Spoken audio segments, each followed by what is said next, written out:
Iuka, Mississippi, less than 5 miles from the Alabama border.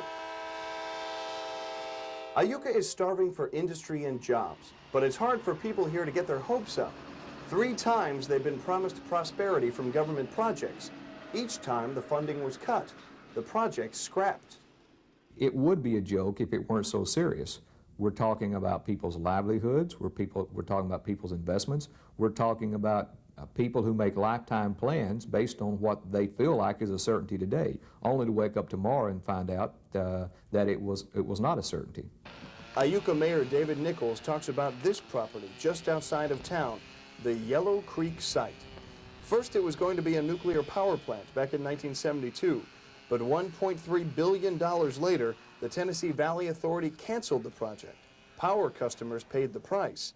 Remember that figure, $1.3 billion wasted. Go and throttle up. Enter the National Aeronautics Space Administration, NASA, to the rescue of unemployed Iukans.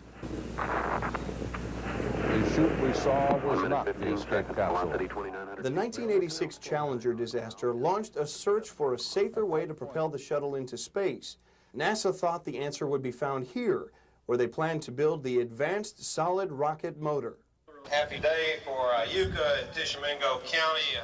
They broke ground in 1990, investing $1.5 billion into the state-of-the-art rocket facility. But 3 years later, and 3/4 of the facility built, that project was scrapped. Another billion wasted. You'd think enough was enough, but then NASA brought in another contractor, Thiokol, which spent more than $30 million taxpayer dollars trying to use the facility. That project, too, was canceled in 1995. The main problem. David Nichols decided, strike 3, the feds are out.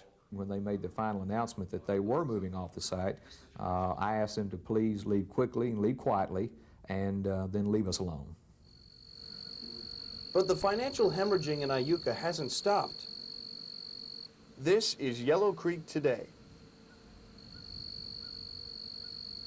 A 75,000 square foot office facility, giant warehouses, building after building, fully stocked, unused. Desks, chairs, computers, phones, faxes, furnished offices as far as you can see. It looks like everybody just packed up and left one day and left everything back behind. That's exactly what they did. This is the digital mainframe. Lots of lights and buzzers, all for show. And what's it doing now? Right now it's just running in standby. Waiting for someone to come Waiting here. for somebody to come in and pick up a terminal out there and start work. Government vehicles, never driven. Warehouses for rockets, empty. $75 million worth of equipment, some still lying around. The rest was scrapped for only $7 million. That's 10 cents on the dollar. It's not that no one wants to take over this facility. The state of Mississippi has potential buyers in here all the time. The problem is that because of its construction, Yellow Creek isn't suitable for any other type of commercial use. You would never build a building this high with a ceiling this high. It'd be too tough to heat and keep cool. The heating and cooling utilities would just eat you up. So for the past 2 years, NASA has run the site.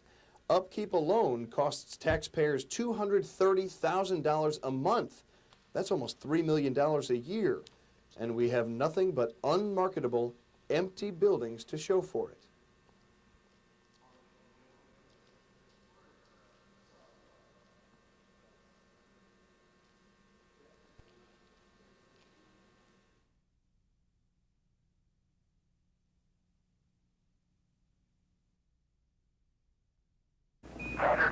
It appeared to be a good launch, and then you saw it.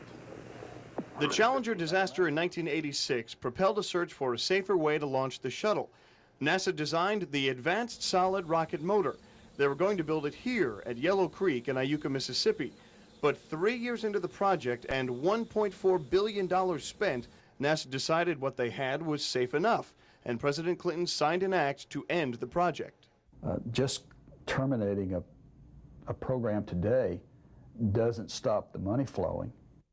Paul Davis is the Technical Operations Director at Lockheed and has been at Yellow Creek since NASA first got involved in 1990. Congress does a lot of things that I'm sure in their own mind saves money or saves schedule or saves something. But that when you get down to the grassroots at this level, it sometimes doesn't make sense. When legislators make decisions to save money, do they really know what they're getting into? Again, I'm not going to speculate on what's in the mind of a congressman when he passes legislation. They can make a silk purse out of a sow's ear. Could that be what they did here? They shelled out $100 million just to settle with contractors. Would it surprise you to find out that some of the contractors in this project made more money in its cancellation than they would have in its completion? Yes, it would, quite frankly. Channel 6 has learned that the three major contractors on Yellow Creek, Lockheed, Birmingham-based Rust International, and Babcock and Wilcox, all got paid more on certain contracts when the job was scrapped than they would have had it been completed. Lockheed was the main contractor. Take a look at the company's own figures.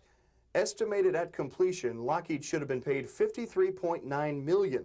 So why did they get $14 million more when the project was scrapped? They blame it on purchase orders transferred from Rust. So let's look at Rust's involvement in Yellow Creek. They built the massive structures. Their original contract was $476.5 million, but they made $483.4 million and they didn't even finish. Rust officials declined our repeated requests for interviews. Another major contractor, Babcock and Wilcox, was to make some of the rocket parts. To do that, they had to renovate their facility in Indiana. When the project was scrapped, the government paid Babcock and Wilcox to go back in and put their plant back together, just like it was before. That cost taxpayers $54.1 million. Their original bid was $51 million.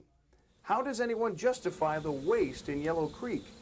Iuka Mayor David Nichols can't. We have little confidence in the federal government today. If you think the story's over, it's not.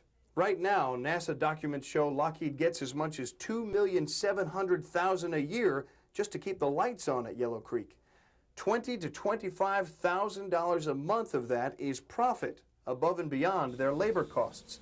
And for what? You couldn't produce anything at this facility now except paper. Thousands of years from now, future civilizations will stumble upon these structures and wonder, why were they built? What is their significance? Well, their imagination is probably better than the truth. These structures have no significance, and they never will, at the expense of the taxpayer.